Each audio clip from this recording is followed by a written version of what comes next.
ఇప్పుడు కూటమి ప్రభుత్వం ఏర్పడింది. చంద్రబాబు నాయుడు గారు ముఖ్యమంత్రి అయ్యారు. చంద్రబాబు గారు 2 నెలల పరిపాలన ఏ రకంగా ఉంది? చాలా బాగుందండి, పర్లేదు. ఏదో లేబర్కి అన్నం పెడుతున్నారు, చక్కగా బాగానే చేస్తున్నారు. బాగుంది, చాలా బాగుంది. ఇప్పుడు చంద్రబాబు గారు పేదల పక్షాన్ని ఆలోచించి ప్రతి పేదవాడి ఆకలి తీర్చే విధంగా అన్న క్యాంటీన్లు ఏర్పాటు చేశారు. గత ప్రభుత్వంలో 5 సంవత్సరాలు అన్న క్యాంటీన్లు తీసేశారు. మళ్ళీ అన్న క్యాంటీన్లు ఏర్పాటు చేశారు. దీన్ని మనం ఎలా చూడవచ్చు?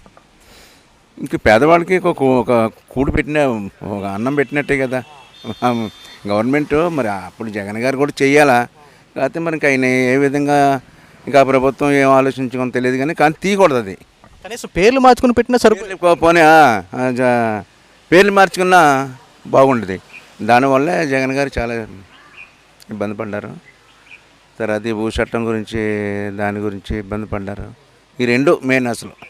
ఇప్పుడు చంద్రబాబు నాయుడు ఉచిత బస్సులు ఏర్పాటు చేస్తానికి రంగం సిద్ధం చేసి ఉచిత బస్సులను ఏర్పాటు చేసి ప్రతి మహిళలకు ఉచిత ప్రయాణం అని చెప్పారు.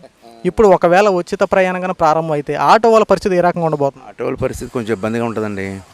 ఎందుకంటే సిటీలో ఎలాగైనా చిన్న బళ్ళు ఉన్నాయనుకోండి, ఏదో 20 రూపాయలు 30 రూపాయలు ఈ విధంగా చేయగలరు. పురుగులు ఉన్నాయి కదా, అవి లాంగ్ వెళ్తారు కదా, అవి వాళ్ళకి మాత్రం ఇబ్బంది పడిపోతారు. వాళ్ళందరూ వచ్చి ఇంకా సిటీలోనే ఉంటారు. ఈ సిటీలో ఉంటే ఇంక బళ్ళు విపరీతంగా పెరిగిపోయి ఉన్న పరిస్థితి కూడా బాగుండదు. అది మరి చంద్రబాబు గారు ఎందుకు పెట్టారో మరి పెడితే మరి వాళ్ళు ఇంకా ఆ టైం పెట్టకపోతే, ఆ విధంగా అనుకోకపోతే ఈ ప్రభుత్వం ఇక్కడ పెట్టారు కదా, తెలంగాణలో పెట్టారు కదా, అదే విధంగా చేద్దామని ఆలోచనలో పెట్టారు. కాదు మరి ఏం ఆలోచన చేస్తున్నారో మరి చంద్రబాబు గారు, మరి పవన్ కళ్యాణ్ గారు మరి ఏ విధంగా చేస్తారో. ఒకవేళ చంద్రబాబు నాయుడు గారు ఆటో వాళ్ళకి ఎటువంటి బెనిఫిట్స్ ఇస్తే ఒకవేళ మీకు మంచి జరుగుతుంది? బెనిఫిట్స్ ఏం కాదండి, ఇవన్నీ ఇవ్వక్కర్లేదు. ఇన్సూరెన్సు 8,500 సంవత్సరానికి. ఆ 8,500లో కనీసం 4,000 ఓ 3,000 తగ్గించి ఇవ్వక్కర్లేదు. ఆ తగ్గించి ఇన్సూరెన్స్ కట్టుకోండి అని అంటే